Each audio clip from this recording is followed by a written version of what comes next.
Good afternoon, everyone. Good evening or good morning, depending on when you're watching this. Welcome back to another Merged Worlds Dungeons and Dragons story stream. We meet here every other Tuesday to share the story of the Dungeons and Dragons campaign series that I've been writing and running for over 30 years. Tonight, of course, we'll be continuing that story, but stepping into a next phase of it. The last several episodes, we've been telling the story from Seraph and his group's point of view, and today we're going to be jumping over to Artis, Maeve, Petal, Ran, and Kip, and telling what they're doing at this time period.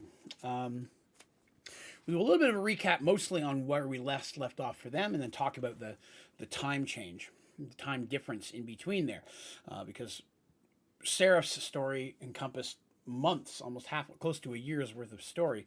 So we need to kind of account for that time here.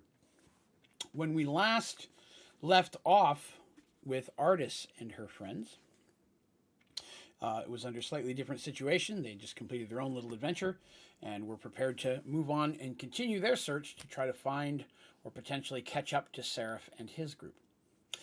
So thank you for coming by and giving me the opportunity to share this story. As always, I appreciate it. If you enjoy yourself, whether it's watching it today or down the road, it would be awesome if you would mind consider clicking that like button. Be sure to subscribe to the channel. And of course, this is also available on iTunes, Spotify, and everywhere else you get podcasts. It would be awesome if you'd give us a follow, a rating, and some stars or reviews, whatever it is, over on the podcast of your choice. It'd be awesome to have your feedback there as well as any questions. Feel free to put those down in the comments. I'm looking at setting up here in the next few weeks a special stream that's going to be a mixture between kind of covering how second edition D&D works. So I've had a lot of people asking about that since I play primarily second edition, although very heavily customized to my own style, as well as a Mergeworlds AMA kind of mixed in there. So we're going to talk about a bunch of that stuff. So if you're interested in that, keep an eye on the channel. We'd love to have you come by for that as well. All right. So where we left off for Artis and friends, they had just been in a kingdom where they King Perwill was under the sway of his daughter, who turned out to be a cleric of evil, cleric of darkness specifically, which is the primary god of evil in the Merged Worlds universe. She had escaped on a shadow dragon, at which point they had to make their way back to their ship, the Miss Dandelion, which of course is a ship that's been in the storyline for a long time if you've been following with us. So that way they could continue back down the river south, pass through the area they originally came through. That took weeks, of course, making their way back to the Central Sea, which is a large, huge ocean-like sea, which is smack dab in the middle of Mergeworlds. And a lot of the cities and countries and things that we mess with in the story take place on or very close to that Central Sea. Hello, Mr. Jim. Excellent. Look forward to seeing her as well. Miss Ashley should be here soon. Hopefully, Jimmy had a chance to catch up on last episode. If not, that's okay. What we're doing today won't ruin any of that storyline. This is starting a next section anew, so all new stuff there. So now they were taking the Miss Dandelion and heading back south again. Miss Dandelion was Darsh's very first ship he ever bought, very early in the Merge World storyline. Just a small ship, and then as he grew and started getting larger ships, started to build his own fleet, he gifted this ship to Dandy, who's the Kender friend of theirs in the group, and she used that ship for quite a while as part of her and Michael's undead hunting before she moved to Serenity full time. So at that point, the ship just kind of hung around Darshtopia, which is Darsh's islands, working for them and helping out where needed. WW pops in, easy day at the factory tonight. Hey, excellent. Well, hopefully it's an enjoyable story for you, my friend. So Darsh had sent the ship to help Artis and their friends with their journey. Of course, at which point they realized that Quintius, which is the magical artifact scepter that Artis had brought with her from her family's armory, they learned that it was a sentient, intelligent artifact, and Quintius was the spirit inside of it. Was the artifact itself, learning that literally thousands upon thousands of years ago, he was a cleric of the light who forged it and became part of it. And that's when they found out about the Great Game, which is the whole storyline that everything is built up to, where the gods are building or playing a game where Seraph is the primary piece. And at the end of the game, Seraph is going to have to make a choice, and which of the choices he makes will determine the fate of Mergeworlds and everyone in it. A little Spider Monkey plays. So they know about the game, although Seraph, who's the main key of it, doesn't know that it exists yet at this point. They're still unaware of it, although he's already been manipulated. And manipulated to, people are trying to sway him one way or another. Artis is trying to catch up with them, but then they got derailed by Quintius, who's like, hey, here's the game, but if we don't go up here and deal with this situation that ended up being the princess I talked about earlier, a fate worse is going to basically destroy your home and everybody in it, and it could cause them to lose. So, one of those things, right? Hey, WW, thank you very much for joining our membership program here. I really appreciate that. The pop-ups don't pop up as much on Mergeworlds because of the audio podcast, but thank you very much for joining. I greatly appreciate it. Thank you for your support. WW has joined our membership program here on YouTube. Comes a bunch of cool perks. And Miss Teresa shows in. No interruptions like I've had every other time for Mergeworld. Well, we're happy to have you here as well. Perfect timing because we're jumping into some heavy story and lore today. So where we're jumping into the story, it has been months since all the stuff I just talked about happened. Okay?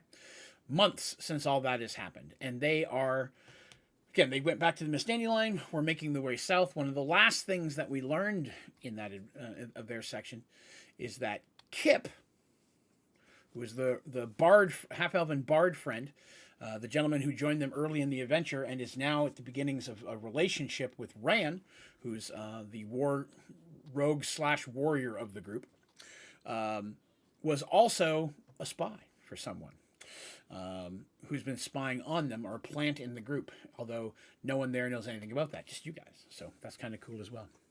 So today there's going to be a lot of reading involved. I've written a lot to get this started. So I'm hoping you guys will enjoy this as we're jumping back into the Artists and Friends section.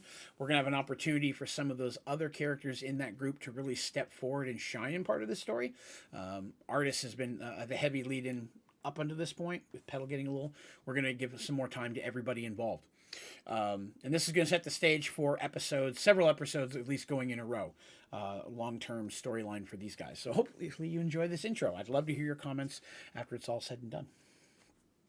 So we're going to go ahead and jump right in. And again, thank you very much for giving me the opportunity to do so. All right, here we go. Right off the bat, start with some reading, like always. The Miss Dandelion was sinking. The storm had come out of nowhere, catching them completely by surprise. For hours, they'd been assaulted by high winds, torrential rain, and waves unlike anything they'd ever experienced. Now, setting that stage, the captain, Lyman, who's been the captain way back since Dandy's had it, is a very experienced sailor. So for a storm to pop up like this in the way that it has, with his experience, as well as the experienced sailors on the ship, very unusual. Unlike anything they've ever had happen before. But again, it is Mergeworlds, and they're in areas that they've never been before. They've traveled quite a distance. They've gone all the way south back to the Central Sea and continued on towards the east, hoping to catch up with Seraph, although they didn't know which direction he is, only that he was going east. They have no information on any sightings of Seraph or where Seraph is at this point, and Quintius has not provided them or has been given himself any specific information to that nature.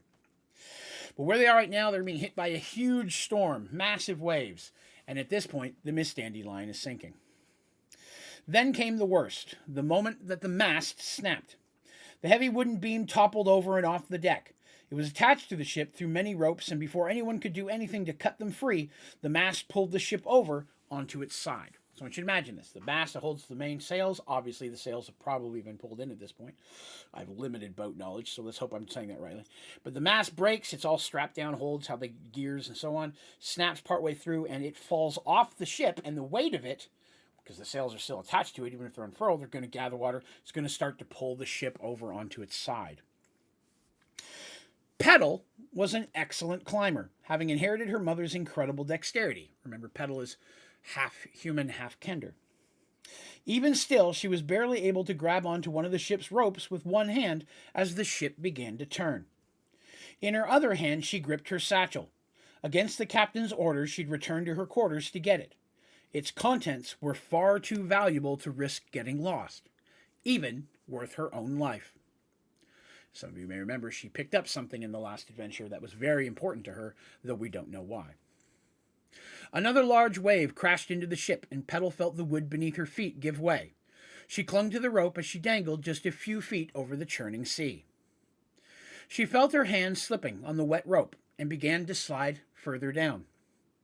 Suddenly, there was a strong arm around her, pulling her back onto the ship. She felt herself lifted up and carried across the sinking ship, and before she realized what happened, she was tossed, rather roughly, into a small lifeboat, as other hands pulled her inward to safety. "Get in," one of the men in the boat cried. "Go," yelled back a familiar voice. "I have to help the others." The man drew his sword and cut the rope holding the lifeboat to the ship. Petal turned to watch Captain Lyman making his way back across the sinking vessel. Petal could only watch in horror as a large chest strapped to the ship broke away, falling and striking the captain, knocking him overboard. Petal cried out as he disappeared into the water. Maeve had been helping at the stern of the ship, her incredible strength and experience proving invaluable. Again, she's a Minotaur. She's the strongest person on the ship. Even though there are other couple Minotaur on here, Maeve is exceptionally strong. She inherited that from her father. And Darsh being basically a commandant, what do you call him? He has his own armada of ships. She was raised on the sea. She knows a lot about working on the ships. Her experience is definitely helpful in something like this. When the ship flipped, Maeve had been helping the boatswain get crew into the rear lifeboats. It had been lowered when the ship turned, so they just lowered the lifeboat. They were lowering it. She and the boatswain, who's a member on the ship, we can talk about that if you need to know what that is, was a member of the crew who's in charge of equipment and crew, and they were lowering that life raft, which they have to do from the ship. And then the goal was they would then climb down into it. It barely had hit the water when the ship began to flip.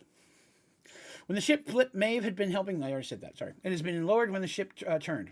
Crew and supplies began to slide to starboard, including Maeve. In a moment, she found herself in the water. Maeve managed to struggle to the surface, finding herself a short distance from the ship.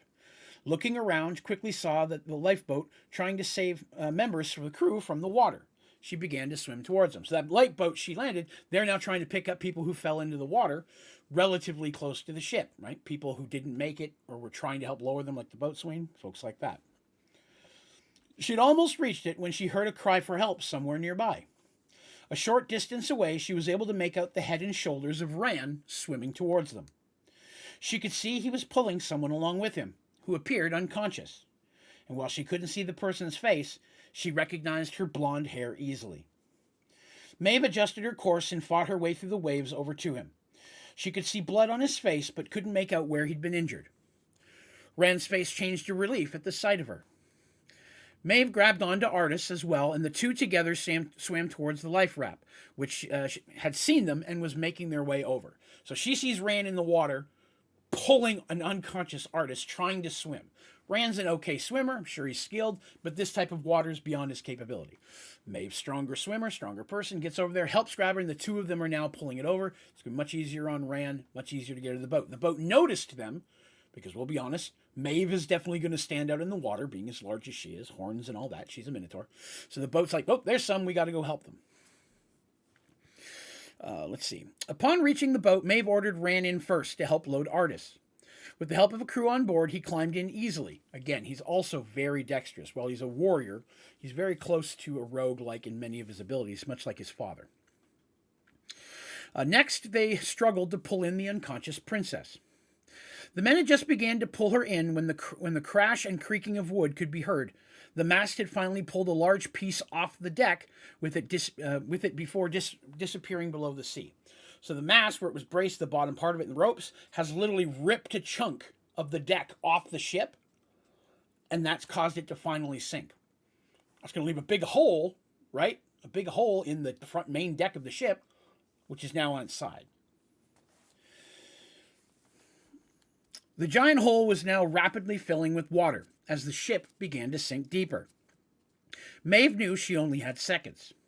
Grabbing the side of the boat with one hand, she heaved as hard as she could, shoving Artis into the air and onto the boat. The momentum, though, pushed Maeve away at the same time. Before she could try to swim back, she could feel it. As the Miss Dandelion made its final surge down into the deeps, it caused a great suction, pulling everyone and everything in the water towards it. Because that's going to happen. As it goes in and it sucks the water into that ship and it's going under, it's going to cause a current, a pull towards that. Maeve, as strong as she is, not going to be able to fight against that. While it may only last a short while, it's very, very strong. The crews on the lifeboats paddled and fought the currents as best they could, trying to get away from it, understandably. Maeve, with her great strength, though, was powerless to stop it. The cold water completely surrounded her like a frozen, deadly shadow. She fought to swim to the surface, but had lost all sense of direction. It's very easy to do underwater. Are you even swimming up at this point? I could be swimming deeper. The water's churning and the waves smashing like the good. It's very easy to lose which direction you're actually swimming. And while it's not nighttime, it is late afternoon. I should have said that earlier. But the storm clouds and everything makes it very, very dark. So it's not pitch black. There's no starlight, obviously, from the storms. It's just very gray and dark. Let's see. Something hard and heavy struck her in the side. She tried to push away from it, but something else struck her in the back of the head. As she slipped slowly into unconsciousness, she could only hope her friends would make it okay. So she's been pulled under the water by this suction, right? Which is also pulling anything else in the water. Everything that's fallen off the ship. Anything that wasn't strapped down or wasn't strapped down well enough. Could be part of the ships, could be other people. They don't have cannons and such, but they do have... I believe it had a small catapult on the front of the Miss Dandelion.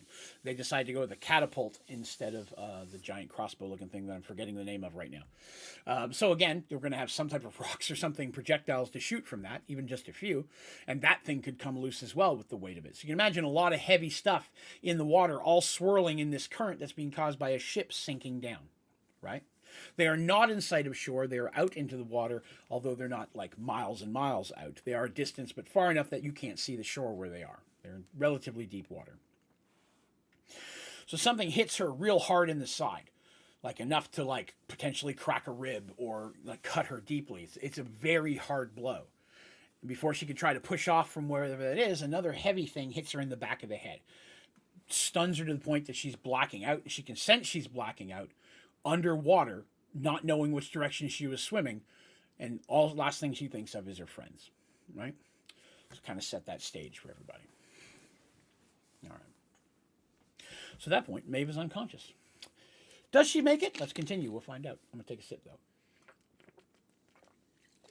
All right. So,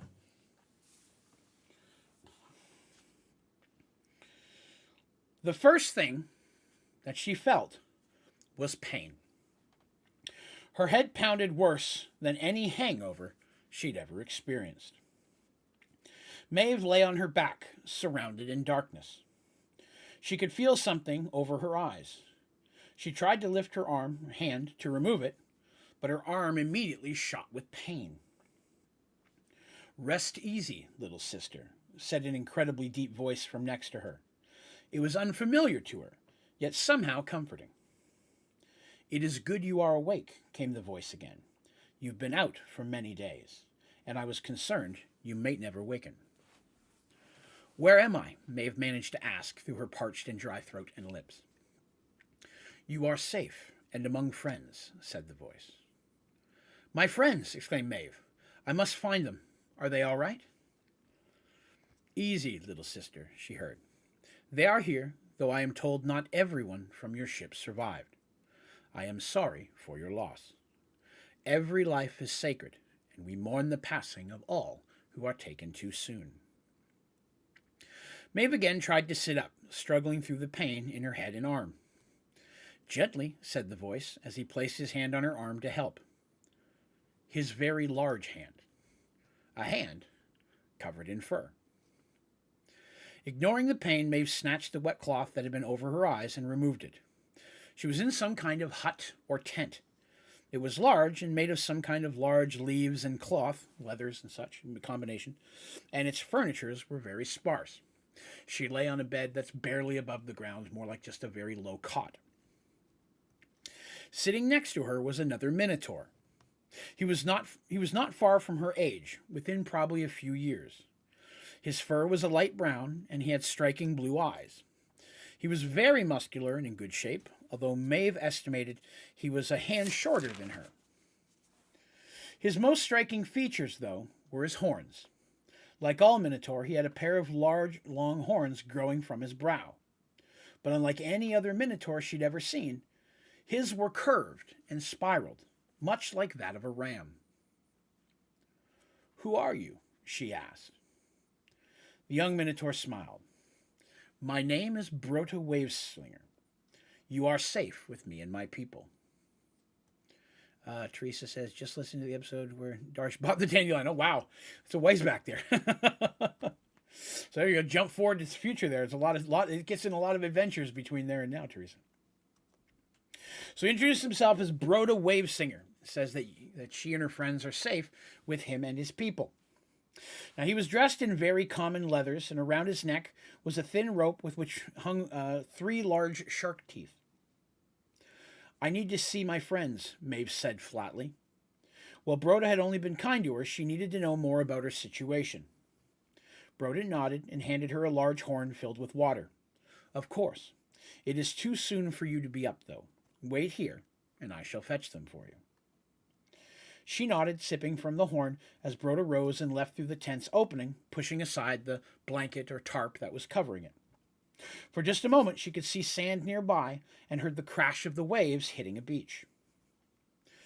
Brota wasn't gone long before the tent's opening once again flew open, and Artis rushed in. Seeing each other, both women had tears rush to their eyes. Each was afraid they'd lost each other. They embraced for several minutes. "How long was I out?" Maeve finally asked. "Nearly 6 days," said Artis. "We were afraid we'd lost you." "Who did we lose?" Maeve asked, fearing the answer. Artis's face fell. "We lost about half the crew. Smitley, Gervin, Kayla, Jin, Laren. Sadly, we lost Captain Lyman. He saved Petal, though. But both Rand and Kip are also fine as well." The two women were silent a moment, in memory of their lost comrades. Captain Lyman had been with the ship since before any of them had been born. They knew Petal's mother, Dandy, would be heartbroken at the news. "There's something else," said Artis. "I've lost Quintius. He was in my belt when everything happened. I fear he slipped loose and is lost forever. He has not appeared for me even once since the night of the sinking." Now, remember, Quintius, while he's a magical scepter, very powerful one, he appears visually as a human shape to her, human form, as a young man, that only she can see and hear. And he has been a bit of a guidance for her, helping her with what needs to be done, providing her information. He is himself a conduit from basically what he says, the goddess of light. That knowledge is given to him, although he doesn't know why or how, and that knowledge, when it is given, is what he shares with her. But he's also been around a really long time. From his history, we know that he had a noble, if not royal, path of his own life. So he's familiar with a lot of things of court and so on and so forth. So he would be a very good advisor, because all the knowledge he's ever had, he still has. He doesn't lose any of that. He's been alive for thousands of years at this point. So from an advisor's point of view, to a young woman who's a princess, one day going to be a queen, and at the same time, a cleric of truth, well, not of the light, again, you can see how much of a benefit would be having someone like that. But unfortunately, while he appears, he is limited in the range he can appear to her. So if he did slip out of her belt in the water and sink to the bottom of the sea, it's very likely he's far too far away to be able to reach out to her. "He, too, is a great loss," replied Maeve. "While I never had the chance to see him myself, his guidance was invaluable." Because Artis would say, "Hey, here's what Quintius says. Here's what we know from Quintius." And while he could hear them, they couldn't see or hear him at all. Only Artis can. So she would relay that. So Maeve's never seen or heard the man specifically, or the artifact technically. She's seen the scepter. She's never heard his voice or say, "Hey, he was very helpful. It's a great loss to have lost something like that." And views him, while he's an artifact, they think of him much more like a person. Yeah, this is his physical form here, but he's a thing that appears that only artists can see. He is still a he. It's not just a scepter, if you would. The two women talked for a short while. Artis explained how Broda and his people had helped them. His people were a mix of races, mostly Minotaur and human, with a few elves sprinkled in as well. Artis didn't know much about their past, but they were a friendly lot that lived near the shore. They lived simply and showed no signs of wealth. Most importantly, none of them were ever armed. Artis hadn't seen a single weapon worn by any of them in their entire time here. Broda's people were pacifists and state that they did not participate in violence of any kind. Maeve, as you can imagine, was shocked at the news. She'd never heard of a Minotaur that refused combat. So ingrained was the life of a warrior into their society that everyone was trained to fight from birth, basically. She couldn't imagine anything else, right? Even though she grew up in Serenity and all that, she's still trained to be a warrior. She's a paladin now. She originally was on a path to be a cleric and then diverted to become a paladin. So she has all the paladin abilities. And she's actually going to be able to help heal herself at this point now that she's awake when she regains a bit of her strength. Artis has some healing as well, although her healing is very minor. They don't have a powerful healer in this party like they did with Artemis, their parents' group, right?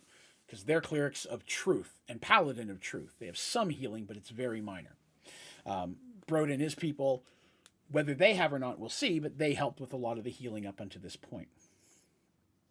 But to say, oh, here's a Minotaur who has other Minotaurs and lives with humans and some elves, which in itself is a little rare, but not as much because that's how Maeve was raised. So that would seem more normal to her. In fact, she's grew up in Serenity where there's very few Minotaurs. So she's more used to, okay, I can see us mixing. But in both of those situations, Minotaurs were still Minotaurs. They're warriors first.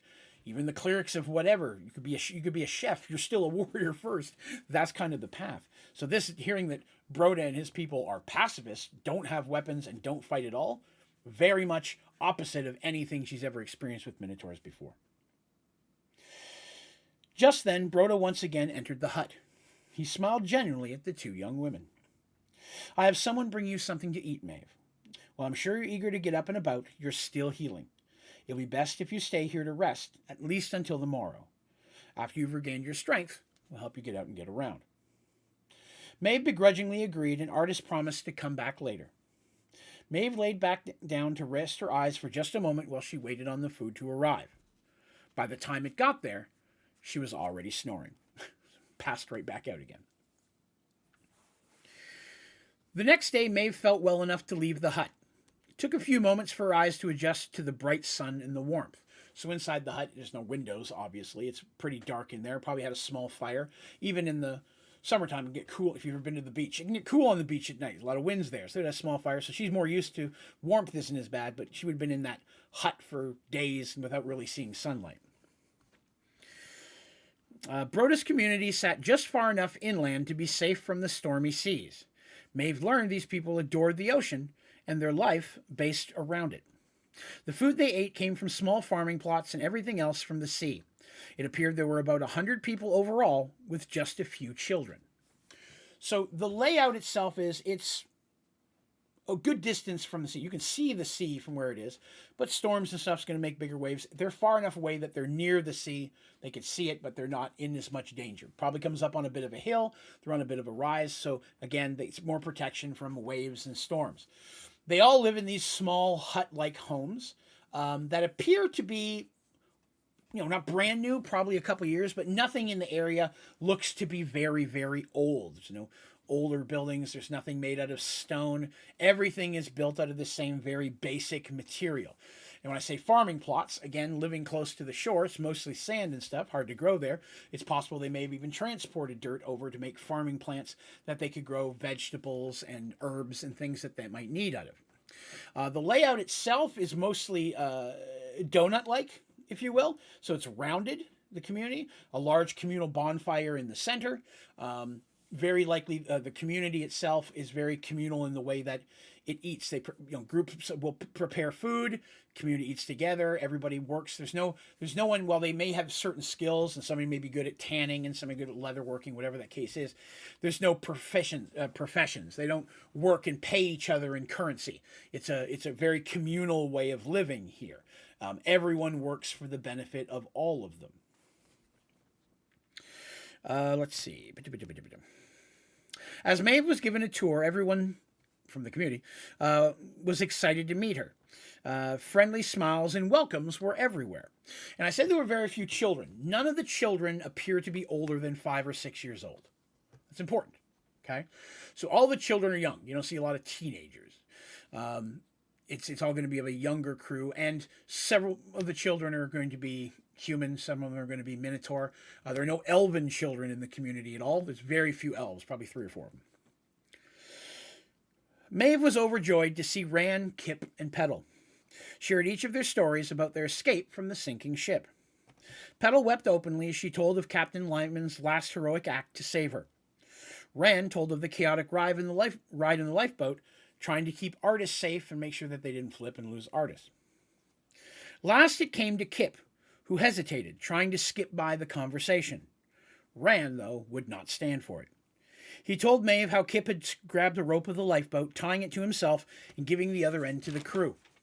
Kip had dived back into the ocean, disappearing for what seemed like forever. The crew began to reel in the rope, though it felt like they'd caught a whale on the other end. When Kip finally again breached the water, he was wrapped around Maeve, pulling her to the surface with him.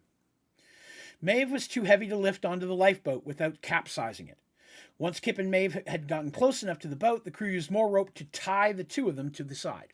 So they're literally lashing Maeve and Kip, he can't let go, he's got to help hold on to her here, lashing them to the side of the ship. Probably maybe somebody even holding over, trying to hold on to them, taking turns while others rowed. So she's just too big. If they try to pull her over, they're going to flip the ship. Everybody's going to drown. They can't do that. It had taken hours to reach the shore, and Kip had been in the water holding Maeve the entire time. Maeve was moved by Kip's sacrifice, but recognized his shyness of the topic. She thanked him very much, but inside made a note to find a better way to express her gratitude to him in the future, more privately. They walked down from the camp towards the beach. The sand was almost white and incredibly fine. It was a beautiful day, and the waves gently broke against the shore. Maeve could see one of the lifeboats pulled up on the shore. Artis told her the other was out on the water, hoping to find survivors or their belongings. Several items had washed ashore, though Maeve's weapons and armor had not. So you can imagine that, right? That's heavy stuff. If she had her armor in a bag or in a chest in her room and the ship sank, if that chest or bag even managed to make it somehow out of the room through the ship being shaken around, it's going to be pretty heavy with a paladin's metal armor, right? It's going to sink pretty quickly. Chest might have had a tiny chance of floating. But normally if you find a chest floating on the water, even if you're watching a pirate movie, rarely are the treasure chests floating on the shore. The gold and the metal weighs them down. But they do find some personal belongings, some stuff, sometimes just the bodies of people who've passed, although at this point they probably haven't found any of those in days. Most of those would have been sank or eaten, if you would, by the ship's denizens, or the sea's denizens at that point. Suddenly Maeve saw something in the water that made her mouth fall open in disbelief. A minotaur stood upon the water a ways out, literally standing on top of the water. He seemed to be riding the water itself, though it did not appear that he was walking. A moment later, she realized that he was actually standing on some type of long piece of wood, using it to glide across the water's surface. "Isn't it amazing?" Petal asked her. "They call it surfing. They all know how to do it. Lays said she'd teach me." Lays was Broda's second in command. She was also a Minotaur and twice Broda's age. In fact, Maeve had noticed that many of the people in the community were older than Broda, though as Maeve came to learn, each one of them clearly looked up to Broda, unwavering in their support of him. All right? So they noticed, okay, all the Minotaurs and a lot of the humans, other than the kids, of course, most of these people are older, and sometimes even considerably older than the young Minotaur who is their clear leader. There's no illusion about that. Everyone is happy to see him. Everyone looks up to him. They speak with him almost with a reverence, which isn't completely outside of Minotaur society, right? Minotaur society, on the other hand, is a little bit different than this group, though. Minotaurs, battle prowess. You can win rank through battle and such, in arenas and through actions in war. So, but for him to be a pacifist in a group like this, it doesn't really make sense that they would have a younger person as a leader, but they clearly do. And when she looks at Broda's like a good-looking Minotaur. He's not like hideous or anything. He and many of the Minotaurs, and even some of the humans, do have marks of battles past. Lays being the best example. When you meet Lays is a veteran. While she may not be carrying any weapon or armor, and she's dressed in the same type of basic leathers and stuff that they are, the marks on her body show she's fought, and she's fought a lot. She's very clearly a veteran of multiple different types of battles. So while these people may be pacifists now, doesn't necessarily mean they always were. And if you guys who are watching the video chat here on YouTube would like to see what Broda looks like, I have a mini for you. This is Broda Wave Singer. Make him a little bit bigger here. So as I said, mentioned, dressed in basic leathers, shark teeth. His horns, unlike most traditional Minotaur horns, are more spiral-like and rammed. Some of the other Minotaurs in this group have traditional horns, and some are like this. He's not like the only one like this. But there aren't as many with this style, if you will. But with Mergeworlds being a hodgepodge of so many different worlds thrown together, doesn't mean he's not from a world where that's much more common. Okay, and there are a few other like that. He's not like the only one. Like it itself means anything special, but it does stand out from what Maeve is used to seeing. For the rest of you out there who may be listening to the audio podcast, I will add him to my website, onlydraven.com, tomorrow. If you'd like to swing over there under the characters section, you can see minis for all the different characters and such that I mentioned through these stories. It's a lot of fun. I designed them on a website called Hero Forge and use them as an easy way to show people what the different characters look like. So that is Broda Wave Singer. Go ahead and pull him down now. So Laze, L-A-Z-E, by the way, like I said, his second in command, older than him, very much supportive. Now, when he speaks, Broda is very clearly intelligent. He's educated, right? He's great shape, but he's also educated. So he's has had training or knowledge of one thing or another. Probably can speak to matters of court, so on and so forth. Well, he doesn't really give off a ring of nobility, if you will. He does seem educated. Very calm and well-spoken. Definitely gives off a confident aura of trust, and it's easy to see that everyone, even Lays, looks up to him.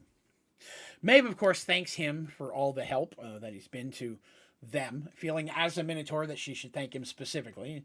He's like, of course, smiles and said it was their pleasure to help out.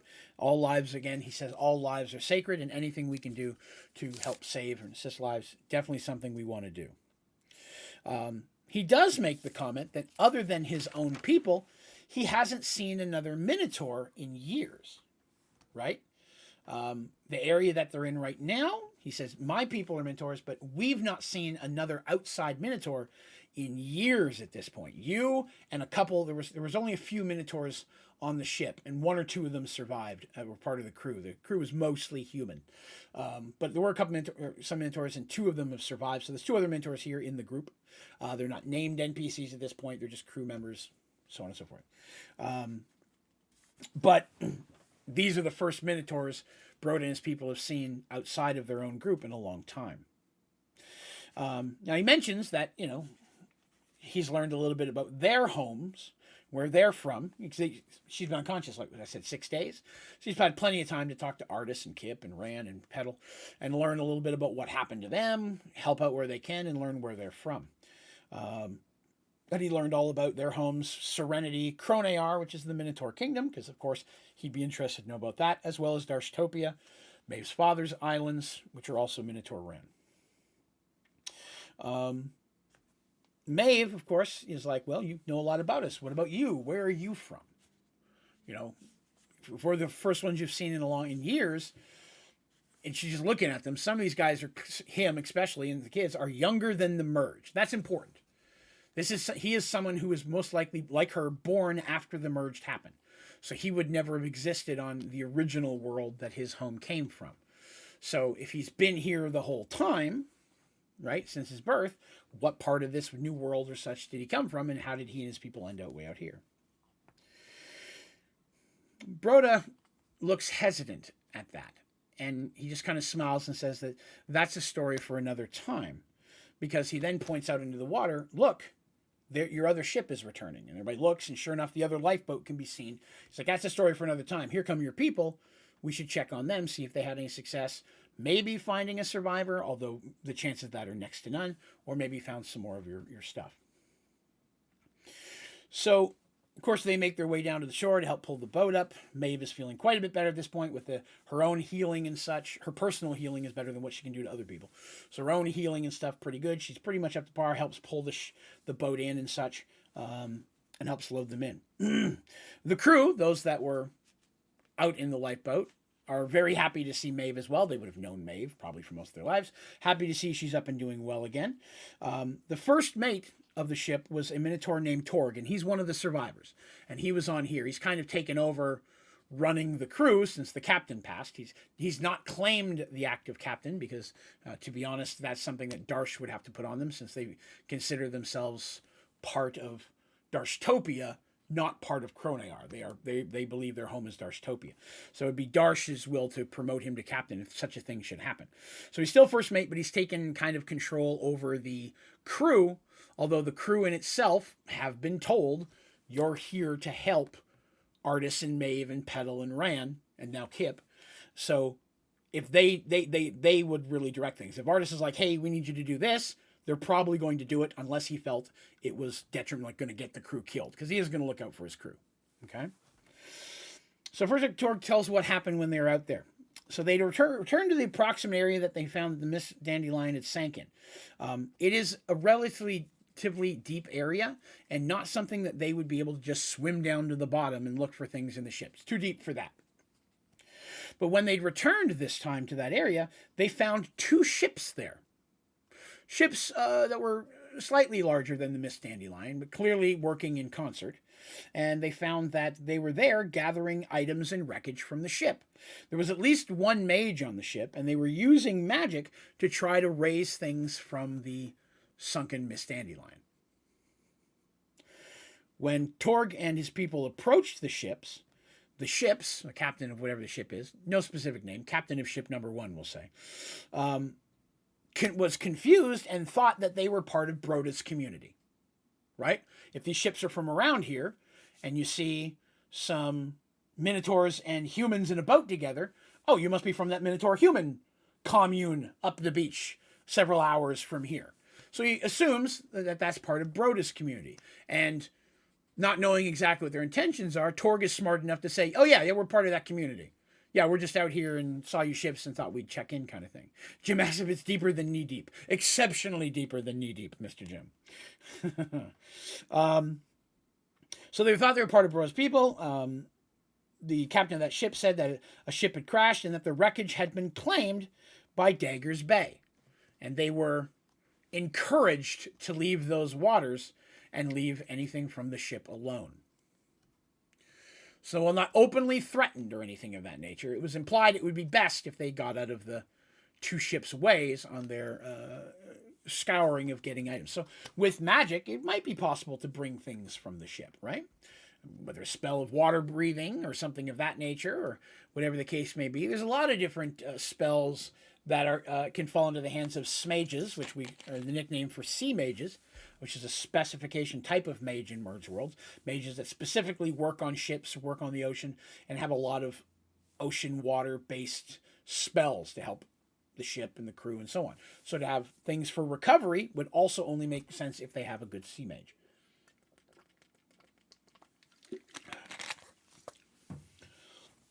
Torg, clearly outgunned in this situation, continued the ruse that, oh yeah, we'll return back to Broga and his people, our people. Don't mean to get in the way. And then made a beeline to get back home. Hearing this story, Broda explains to them that Daggers Bay is a small city several hours away up the coast. It's run by a retired pirate named Torin Redbeard, and that the place itself is safe enough, although it has an incredibly well-defended keep. Basically, up the coast, the land starts to get a bit hilly, and so instead of a beach, you start to find cliffs. So the water's crashing against some cliffs. Then way up the top of the cliff is the land. So where Daggers Bay is set up, there's clearly a bay that pulls in. So it comes down from the outer hill down into what would be this bay, which has beach area. So ships can come in and out. So the city itself is kind of built up a hill and kind of wraps around.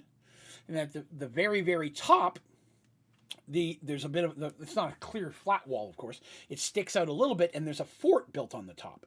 So two-thirds of that keep that's built at the top, where Redbeard lives, is just cliff coming down the other side. You can imagine how easy that is to defend, right? Several hundred yards high, sheer rock walls, and a bit of an inlet to get to it that is full of jagged and sharp rocks that no big ship could get in there.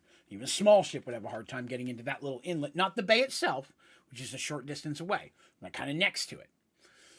But Daggers Bay is a relatively safe place that's become a trader's hub. And while they say he's a former pirate, he's not an active pirate per se. While ships and goods and things may come through that port that not everywhere would view as legal, it in itself is not part of another kingdom. It is its own small city, and it's very well guarded.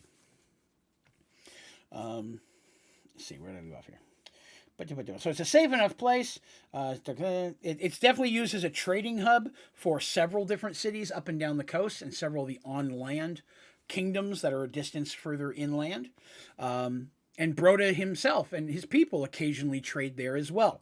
Broda's people sell things that they find, whether it be fish, things like that, as well as Broda's people have the luck or ability, that they have access to very sought after black pearls. Where Broda's community lives, not far off on one part of the shore, there's a great reef that goes out a distance. And in the middle of that reef is a small island, trees and so on and so forth. A good enough size island that you could probably barely see the other side of it if there were no trees, right? So a fair amount. And Broda and his people will occasionally live on there as well, because there's good fishing in the reef and so on and so forth. And they also are, they've come to diving. They've found that whether pearls can be gathered in here, for some reason, just because of the reef and the minerals in the water, whatever, there's a larger amount of black pearls in that area. So Broda's people occasionally bring in, hey, we found one or two black pearls. We know this has value. We'll trade it for things we might need, tools, clothing, leather. Like I said, the leathers and such that they wear, they don't hunt the animals themselves. They do eat fish. And that's not to say that they wouldn't, take out a deer in an emergency, but they don't actively seek out land animals for food if they can help it. They'll eat eggs and shit.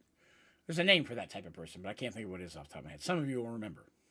And you'll probably tell me in chat. But there's a word for people that eat fish and eggs and stuff, but they don't eat red meat. But they will buy the leathers and furs and things that they need for blankets and stuff. I know it's a fine line there, but there's reasons behind it. We'll get more into that later. So they'll buy for goods, tools, and so on and so forth. While they don't have weapons, they would have like knives for skinning or cooking and cutting food, whatever the case may be. I'm sure that they could very quickly grab a piece of wood, sharpen it, and make a spear if they needed a weapon. But they don't get anything that's specifically designed purely to be a weapon. They might get things like fishing rods, whatever the case they might need. Metal hooks, blacksmith stuff, nails, things that they may not be able to make themselves. So the pearls so that's one reason why his people aren't really messed with, because while they may say they're pacifists and so on and so forth, you can imagine people don't want to go over there and piss off a bunch of minotaurs, right? Why? Just the knowledge of minotaurs, and there's not a lot in this area from what Broda's saying.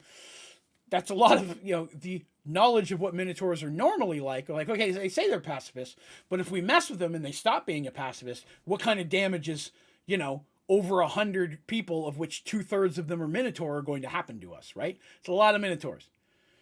who, when we look at them, can clearly see broken horn, scars, scratches. Pacifists, sure, but look at the damage you've been through and survived.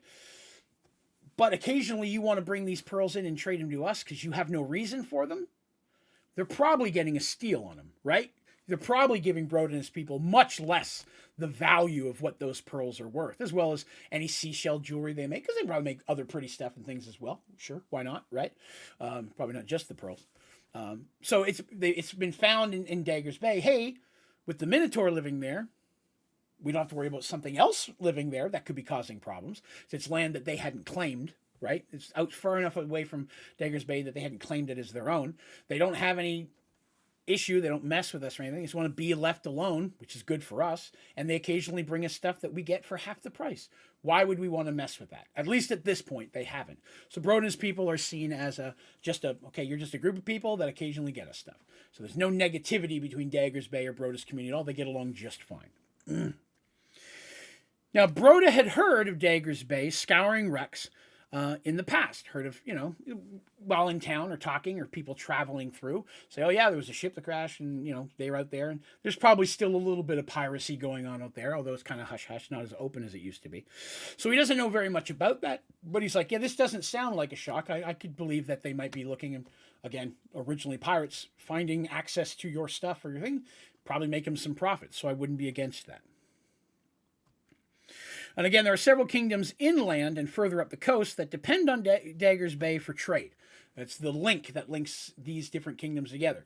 Redbeard has a very good network of connecting. Everybody trades to him, and then he trades to the people, and he makes a killing doing so. But there's no issue between Dagger's Bay and Broda's people. You can imagine upon hearing this knows Maeve and artists and them like, well, then we need to go to that Dagger's Bay, because if they've got our stuff, we need to get our stuff back, right? Because in their mind, like, they got weapons, we got armor. If they are managing to get our stuff off the bottom of the ocean, we lost some important stuff we would really like to get back. Petal still has her. She ran back and got her pouch. So the book in question from the previous adventure is still in there. And even at this point, none of the rest of the group know the importance. She doesn't talk about it. But she's always aware of where it is. She's very careful of it, and she doesn't bring it up. None of them know exactly why this book is important, and she's avoided any type of conversation that would discuss it, other than, I'll talk to you, it's something we'll talk about later. I'm still reading the book. I'm reading the book. It's something I'll tell you about later. I don't know enough yet. I'm reading the book. Artis was able to grab and had on her Hayward's Handy Haversack, which is the magical backpack of holding that she had. So a lot of her basic gear and a large amount of their money she still had. When they were dragging her through the water, she was wearing it. In itself is not that heavy, being the nature of a bag of holding. But a lot of their basic stuff she has. So they're in a good spot there that they still have a fair amount of money. Maybe we can go buy some of our stuff back. What are our options here? Broda says that he will agree to take them there himself. We'll tell you what, tomorrow, several hour rides, too late in the day now, tomorrow, I and a couple of my people will escort you there. We're friendly with them. They know us.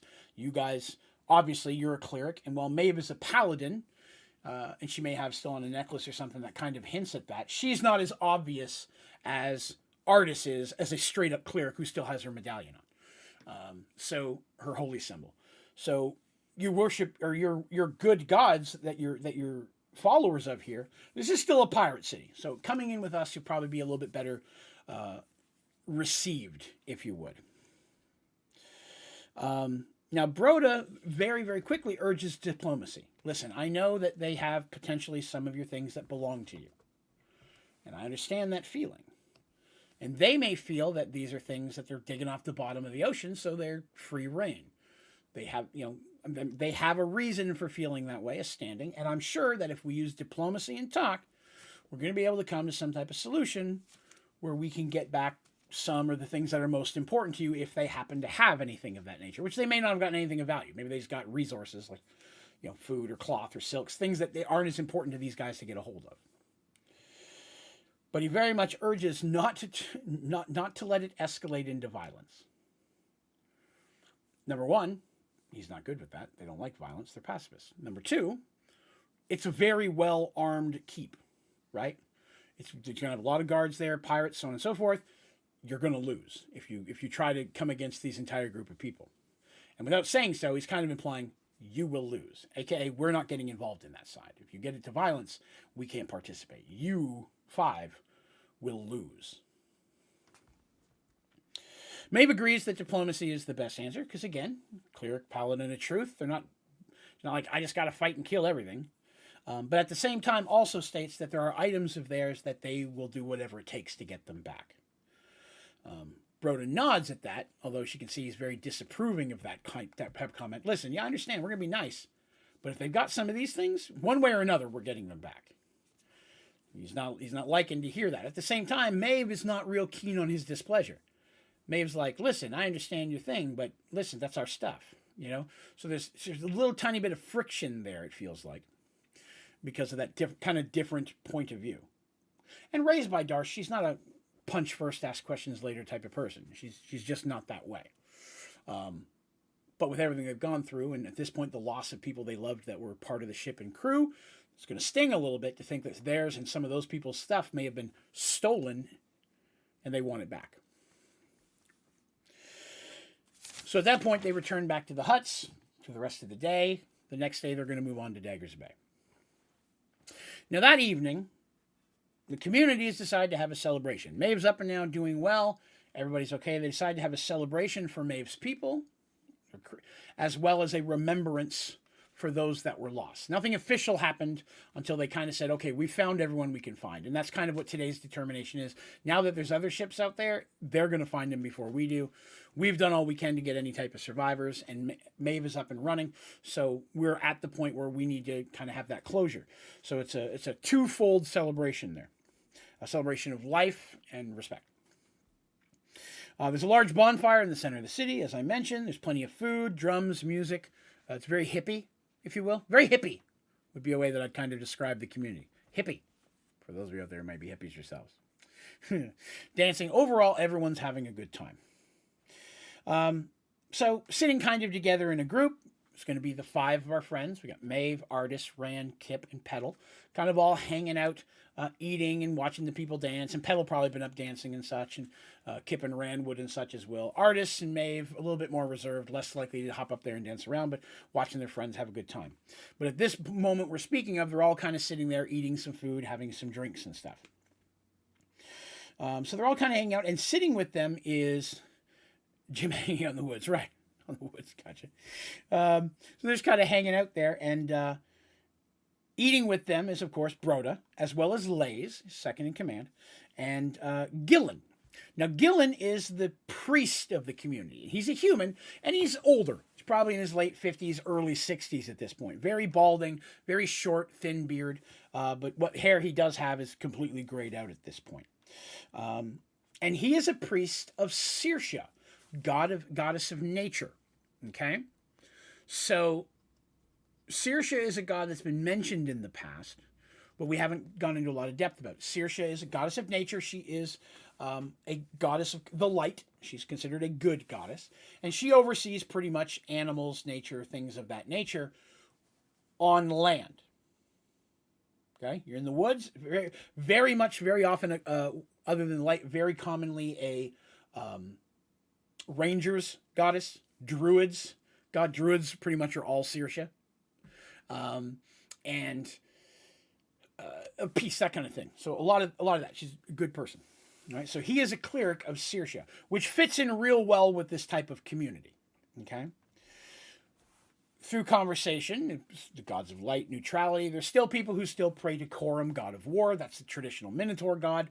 That's also understood. Even if they have turned to pacifists, that's still the god they were raised. You still show some respect now and again. And then the other one that they deal a lot with is Aquadius, the god of the seas.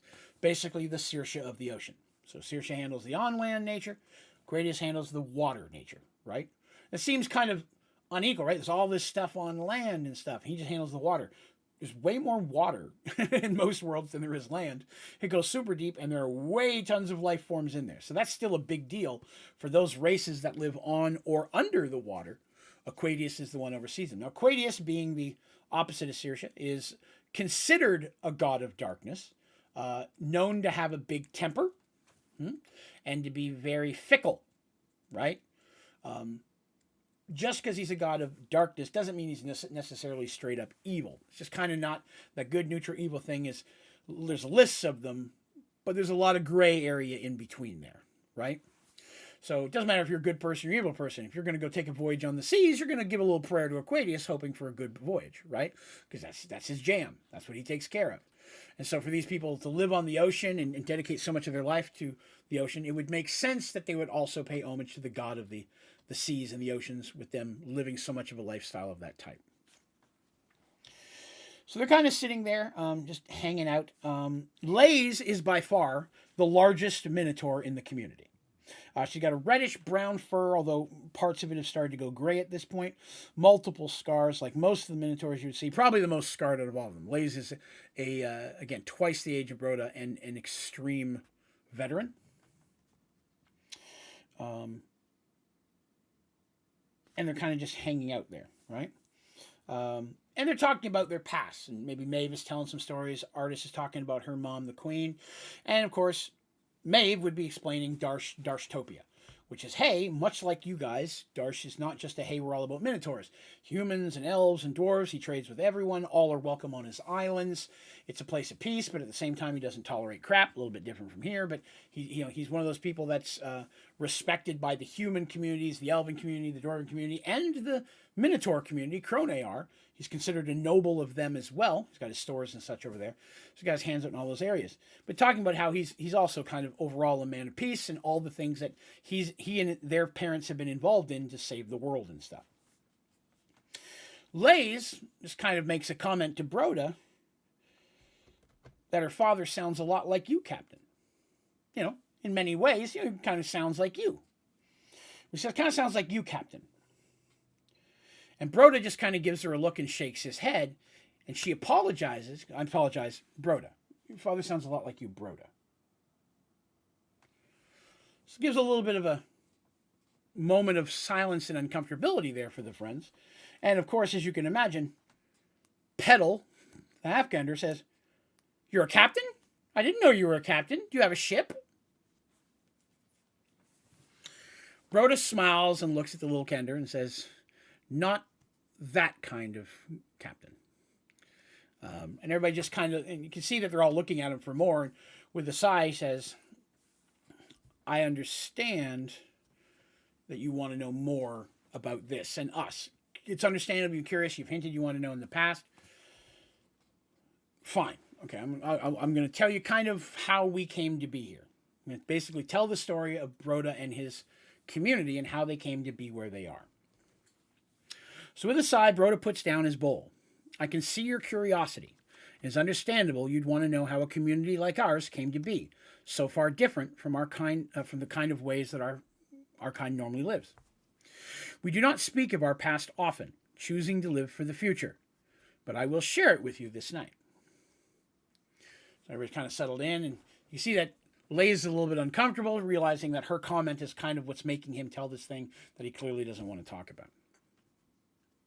Far, far to the southeast, well over 2,000 miles from here, sits the Minotaur Empire of Jordison. Much like the rest of the world, the Merge had relocated the nation and surrounded it by alien lands. So after the Merge, Minotaur Kingdom is here. It was not on an island, it's on land. Of course, everything around it's different now. And the majority of the kingdom came through, not all of it, the empire, if you will. Our people found ourselves neighbors with now a human nation, where once in our original world there was large mountains. We were defended. Our kingdom's here with mountains on the side. Now those mountains are gone. Prairies and farmland and a huge kingdom of humans there. Now, over to the other side of our nation is now a great forest. And there lives a small nation of woodland elves. Wood elves being a little bit different than what Artemis is. More of a nature, maybe primitive style elves. Living there. So our nation found ourselves immediate neighbors with two races we'd never had to deal with before. In a place where we always considered ourselves kind of cut off from the rest of the world. We could build our own destiny and so on and so forth. Our people found ourselves to the east. I already said that. Here we go. Almost immediately, the three nations were at war. They fought over land, over resources, and over power. It was not until I was much older that I realized that much of the reason of the fight of combat was because of fear. Broda goes on to say, when I was born, the war had been raging for years. It seemed no nation could gain a permanent upper hand. I was raised through this. It was the only life many of us ever knew, kind of commenting about the people that are with him. As you can imagine, I was raised a warrior, as is our way. I excelled in combat, so much so that I was given my first command at the age of 14, the youngest to gain such a rank. I don't tell you this out of ego or pride. It is important for you to know that, in order for you to understand what comes next. Leia's was my second in command, and while the rest of our outfit was concerned over my age at first, I quickly brought them around. It is true, interrupted Leia's. Some were angry at first, but that all disappeared after our first battle. Broda was like a whirlwind, defeating any who stood against him and putting himself in harm's way again and again to protect our men.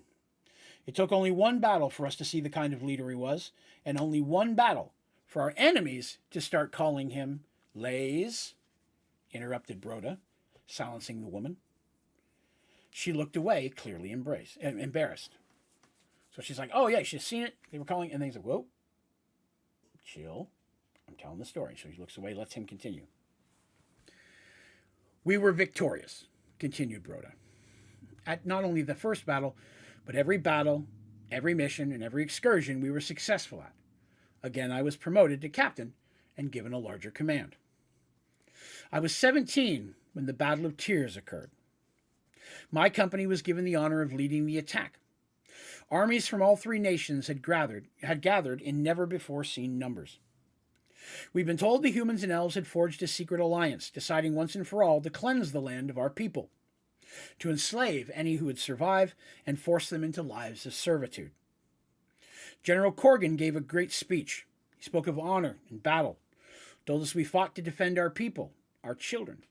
We were told we were fighting for our very survival.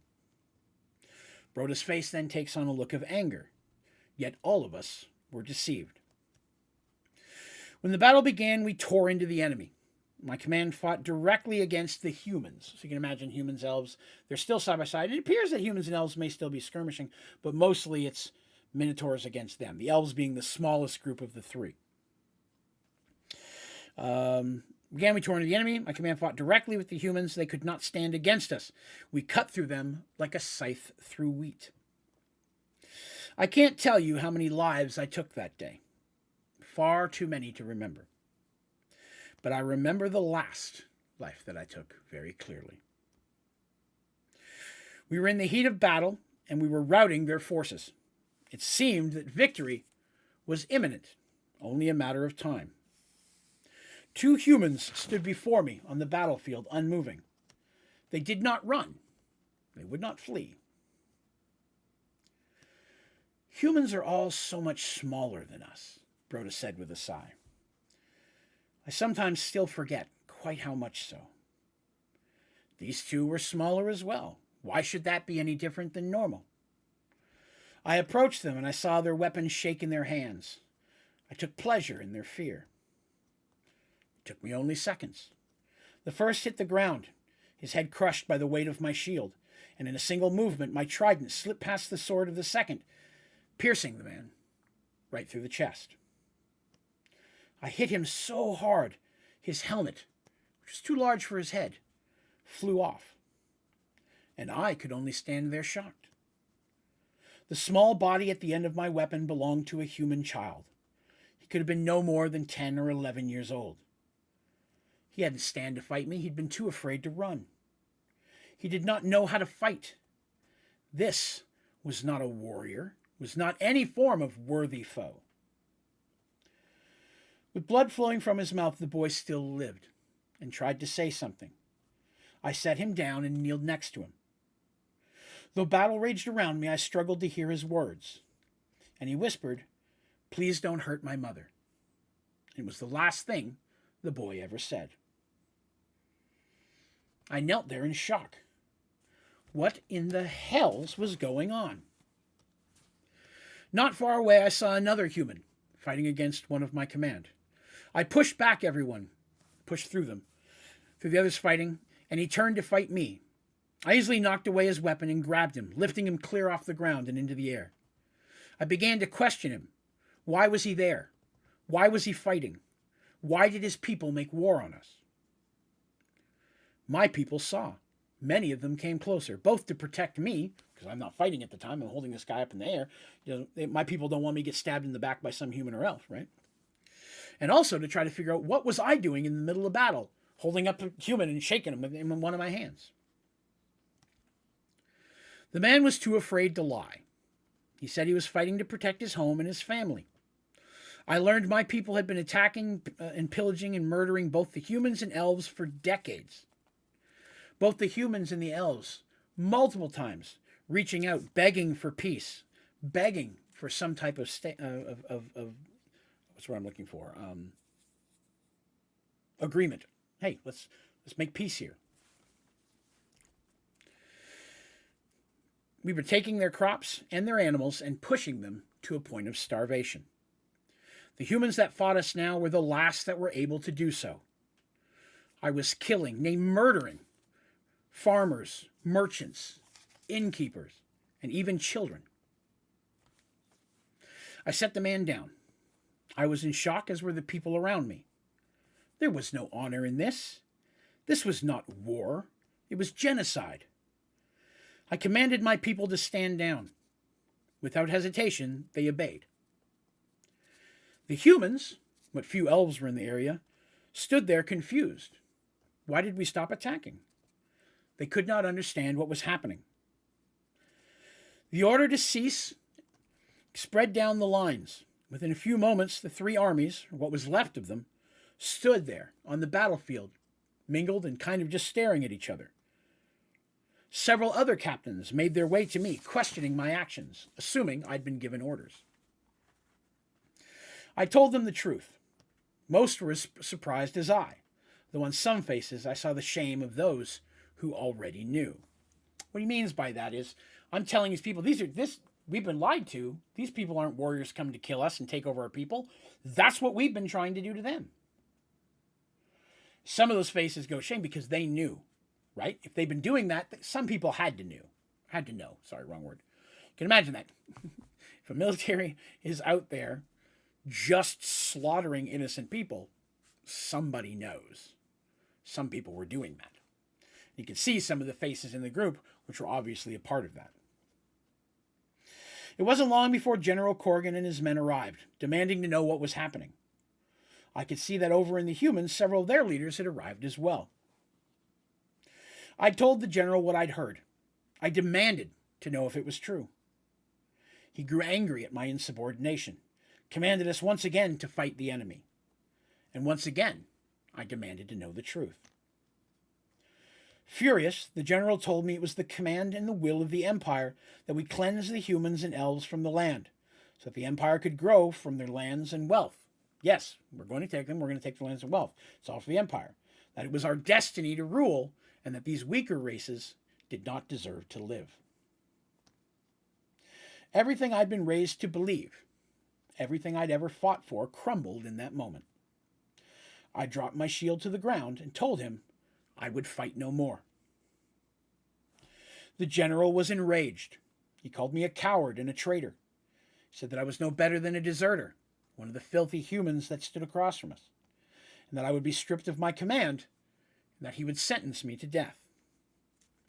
We stared at each other for a moment, with my own anger rising. Then come and execute your judgment, I said. The general drew his sword and came at me. My blood boiled and my anger seethed. I felt a rage inside me unlike anything I'd ever felt, and a roaring filled my ears. The sound of waves crashing against cliffs, for some reason, was all that I could hear. It's what it sounded like. Kind of like when you put a shell to your ears, you hear the ocean. In that moment of anger, it just sounded like the ocean swirling and smashing against rocks in my ears. The general was a skilled warrior and was skilled and experienced warrior. He'd been in his position for many years and had fought many lesser. And when his corpse hit the ground a moment later, no one knew what to do. I swore to everyone who could hear me that I was done with death. I would fight no more forever. I walked away from the battlefield, my home, and my empire that day. No one tried to stop me. So that's how he kind of said, okay, kill the general. That he said he remembers well the last life he took, and that was that of the general. He took the general. He said, I'm not going to fight anymore, and I can't be a part of this type of shit. And so turning, he walks off the battlefield and just goes to leave. There was a moment of silence around the fire as the companions took in what they had just heard. Finally, Lays spoke. There were many of us who followed him off the field that day. It was clear he had more honor than our leaders, and we too embraced his oath, leaving our warriors' lives behind us, ready to learn a better way to live. Broda smiled. A few of the humans followed as well. As we traveled, searching for a new place to call home, we found more like-minded individuals. And finally, we found this place a few years ago and made it our home. Here we are safe and free to live our lives our way. So hearing all this, the companions, of course, a little bit of awe of all of this. Okay, this explains, obviously, while they're there. Also explains why all of them look like they had been in some battles, even Broda. Although he's not as injured as you would expect. But from what him and what Lays is saying, that he was just an incredibly skilled warrior. Obviously, to do what he just said, Lays is basically saying, yeah, none of this is embellishment. This is 100% true. Artist finally reaches over and puts her hand on Broda's hand and smiles and says, as always, it was the truth that set you free. You can imagine that makes her feel pretty good, right? She's clear of truth. He learned the truth and he made the right decision. Truth set him and his people free from the lives that they had. She obviously approves of this decision. Broda smiles, of course, and agrees. Yes, it was truth that let us free. Maeve, of course, is a little bit conflicted there, right? She agrees with everything. She thinks, okay, that's really honorable. At the same time, it's hearing that there's minotaurs out there that would be like that. At the same time, knowing what she knew of Cronear's past, because she would have grown up. Darsh wouldn't have hid the truth from her. How they fought against each other. How there was the group that was trying to assassinate him and his family. All that business was going on. They got their own dark history of attacking humans and such before they all finally allied. So to hear this, it's not a shock, but you could imagine it, just knowing her own past and what type of person she was is going to make her conflicted to think there's other people that are like her doing that type of thing. After again a moment of silence, Broda smiles and says, if you excuse me, I think I'm going to go ahead and turn in for the evening. We have quite the journey to go to Dagger's Bay tomorrow, and I wish to be rested before we leave. He thanks everyone for attending it, encourages them to enjoy the rest of the fire and the celebration, and excuses himself from the dinner. Goes and returns to his tent. Once he was gone, Lays once again began to speak to the group and advised that the people here adore Broda. They followed him thousands of miles to find this place and would follow him anywhere, into the hells themselves. Petal, once again, being a Kender, with slight lack of diplomacy, can't help but ask, what was it the humans used to call him? Lays hesitates only a moment and says that he was known only as a Reaper, Death himself. To see him on the battlefield meant your end. So you can imagine he slaughtered many. The opposite of the life he has now.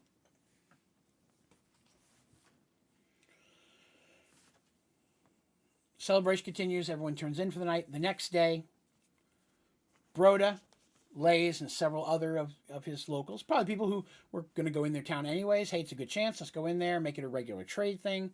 We got a few of these black pearls saved up. Surprisingly, they have more of the black pearls than they let on. They have a fair little stockpile of those, But they take it 2 or 3 at a time, right? A, it keeps them valuable, and B, they don't want anybody thinking, oh, let's go in there and take them all. You know what I mean? If somebody finds out they got a bunch of them, that might incur some type of problems. They don't want that.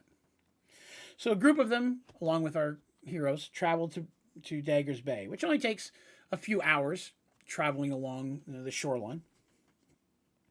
As I mentioned, I described what it looks like. They're coming across the hill. They make it into the city proper. They can see, as I mentioned, like I said, as they're coming at it from the land, the keep is very high up, and it's a very narrow path to get to it. It's very well guarded with walls, and they can see it. It would be very difficult to attack that keep. One reason explains why the pirate took this place, right? Redbeard chose this area, specifically of how easy it was to defend. Although the keep looks like it's been there a very, very long time, so he probably either took it or bought it or one or the other. But it would. They say that the thing is, if you had enough supplies, it would be nigh unbreachable. Could definitely handle a siege for quite a period of time. The city itself had clearly marked guards, although many of them looked very more than ruffians. They didn't cause any problems. In fact, most people were genuinely pleased to see Broda. Broda and his people were like, oh, hey, we haven't seen you in a month. Awesome, come on in. They were known as good people and fair traders. So, of course, many of the people's stalls and booths, you see a lot of little shops and stalls and booths, market kind of city there. A lot of it's a jumble town, right? It's not going to be as much big houses and stuff. Well, there are a few, probably an inn or two, things like that. A lot of it's more of a kind of a janky, hand-built kind of a design, right? Broda, again, is greeted warmly, although the whole group kind of senses a little bit of hesitancy when they see Artis, right?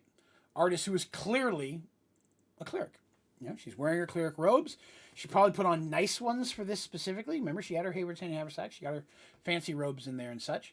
There might even be some backup weapons in there, although none of them are carrying... They're carrying their weapons openly. Let me rephrase. Maeve doesn't have any weapons. All of her weapons were lost, as well as her armor, right? Kip still has his sword, because he wouldn't have been anywhere without it, 9 times out of 10. Or not Kip, I'm sorry, Rand. Kip probably has at least one of his daggers, probably both of those. Petal, who only carried a staff like Hoopak, that's lost. So she probably has a dagger, although it's more hidden, so she doesn't have anything open. So you can imagine the guards, and Artis doesn't have her warhammer anymore either. So that was lost. So the only active weapons really would be Rand's sword. Rand still has his sword. Which, of course, the guards are like, ooh, you're hanging out with Broda, but you got a weapon. We've never seen that before. They don't draw attention to it, but you can be sure that they noticed it. Even though they seemed slightly hesitant at the sight of Artis, they were still very welcoming. Hey, come on in, so on and so forth. And the group comes into the city and begins looking around, right? Because they're not immediately going to go up to the keep, kick the front door down and say, give us our stuff back, right? Their first thought is, let's try to do this the best way. Let's look around some of these booths. For all we know, maybe some of our stuff might be here and for sale. We have a fair amount of money still in our Hayward's Handy Haversack. Maybe we can buy a bunch of our stuff back. You know what I mean? Avoid any type of real issues, even though technically we're buying our own property.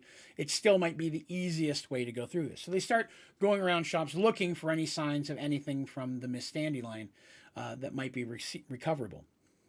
And they spend some time looking around. While there are many things to sell, very extravagant and exotic goods as well, they don't find anything that jumps out as something from their personal belongings. Speaking of Broda says that it's possible that the possessions their stuff is currently in the hands of Redbeard, right? It's possible they just may not be out here yet, especially if they've recently got them. Maybe he's keeping some for himself. Maybe he's going to try to sell them outside of Dagger's Bay, or maybe they just haven't reached it down here yet. They're checking out and seeing what's in there. It's determined we need to try to find a way of seeking out knowledge on this stuff without kind of tipping our hand. We need to find out where our stuff is, if it's here, what they recovered. Did they recover anybody? That's another big one. They're looking for familiar faces from the crew in case someone survived. But they also don't want to draw too much attention because, again, if people become known that they're looking for their stuff, it might make it harder to get back, if that makes sense. While they're standing there in the marketplace having this conversation, Artis gets a chill down her spine. Gets a feeling like somebody's watching her. Looks around, doesn't see anything, and casually turns to survey the market area behind her. She turns and stops, freezing. Just a couple feet from her stands a familiar face. Although, he looks sick, if not weak. Quintius steps towards Artis. You have to help me. I've been taken.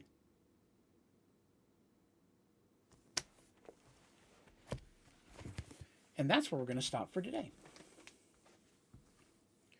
Quintius, of course, being the projection of the magical scepter artifact that Artis has been carrying. Quintius, I mean, she's in range of it, close enough that he can finally appear to her, but she's never seen him ever appear anything than other than what, perfect health. For some reason, for him to look sickly or weak, that's a concern. And if he's been taken, who has he been taken by? And what are they doing to him?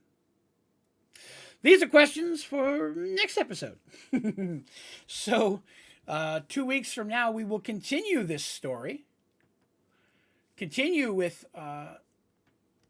Maeve and Artis, Petal, Rain, and Kip, and our new friend Broda and his community, and see if we can find out what has happened to Quintius and what else may lie before them in this new land that they have been thrust into. Perhaps, maybe their futures. Teresa says, really a cliffhanger? I try on occasion, yes, once in a while. I like to do that, not too often. Plus, we're right at about an hour and a half, and I do try to keep Mergeworlds between an hour and a half at this point.